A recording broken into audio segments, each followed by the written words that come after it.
Alright everybody, how are we doing today? Back to something more traditional for this channel, for however much longer it's going to be around, if I can't pay my internet bill. U.S. postpones tariffs on some Chinese products, including cell phones and laptops. This one is again from Reply, and this is the last Reply article from the day. Further U.S. tariffs on some Chinese imports are set to be delayed until December 15th, the United States Trade Representative USTR has announced. In Tuesday's statement, the USTR announced Washington's next steps in the trade conflict with Beijing.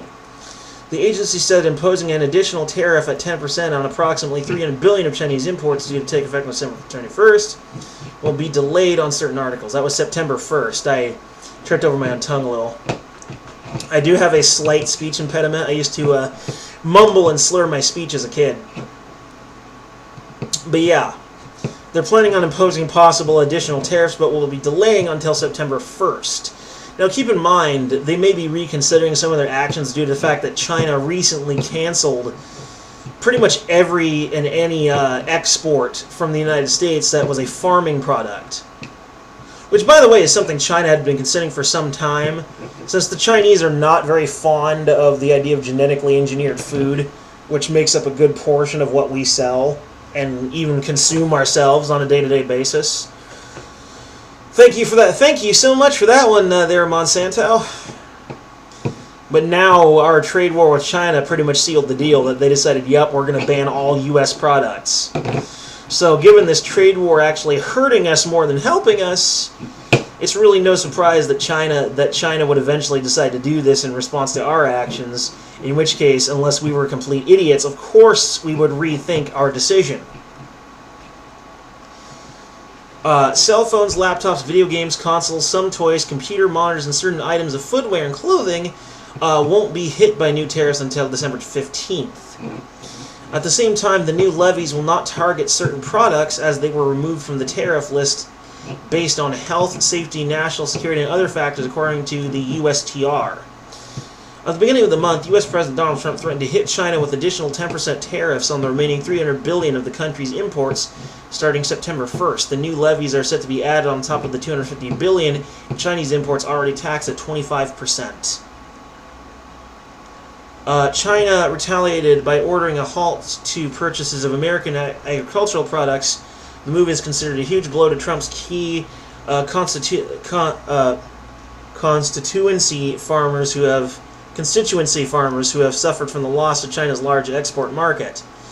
While trade talks between the U.S. and Chinese delegations are continuing, the two sides have failed to hammer out a deal that can put an end to the year-long trade row. U.S. stock markets soared on the news of the delayed tariffs around an hour after the opening bell on Wall Street. The Dow Jones Industrial Average is up to 1.76%, adding 456.25 points. The Nasdaq Composite surged 174, or 2.2%. On the S&P 500, added more than 50 points, or 1.75%. So yeah, the trade war is beginning to affect the global stock market, the U.S. stock market, the Chinese stock market, my old granny stock market. Yeah, the thing is, economies have far-reaching effects. And so when you start to manipulate or modify or otherwise attack economies, what the hell do you think is going to happen, Mr. Trump? And now it's actually coming back to bite us. They're not buying our shit. Our farmed goods, our wheat, and our dairy, and our whatever else. So good job! No, seriously. This trade war is quite possibly going to be remembered as the dumbest thing Trump ever did. And, you know, our GDP is going to suffer for it, possibly for a long time to come. Because gross domestic product needs people purchasing items in order for it to increase. You have to understand that gross domestic product means the amount of items a given currency can purchase at any given time. The further the dollar goes, the more powerful it is. The further the yuan goes, the more powerful it is. And sometimes exchange rates between products and goods can also go a long way. And so naturally, if we lose the trade partner of China through this ridiculous war, then obviously it becomes much harder on farmers and other producers to actually get the product out there. Because keep in mind, the yuan is probably the only other currency that is anywhere near the amount of purchasing power of the US dollar. So farmers are going to struggle with this shit. Unless we can find a new trade partner somewhere near the Chinese tier, which I seriously doubt it. I just don't see this as being a smart move by Mr. Donald Trump. I see this as being absolutely terrible. This man does not understand economy. If he wasn't at least remotely a possibly fiscal conservative, to some extent, which he kind of is, he saves money where he can.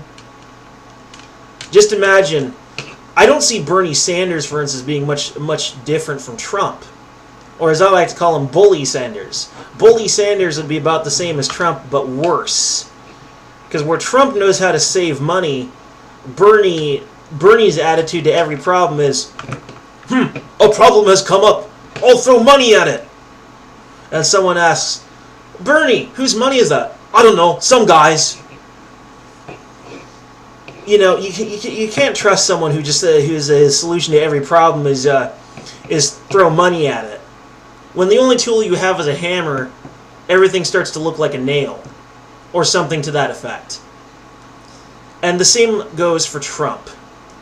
If your only tool is a hammer, every problem begins to look like a nail.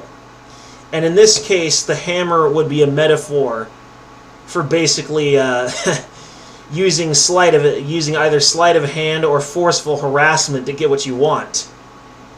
That's going to work in some instances, Mr. Trump, but it's definitely not going to work in all. You, sir, are a fool. Anyway,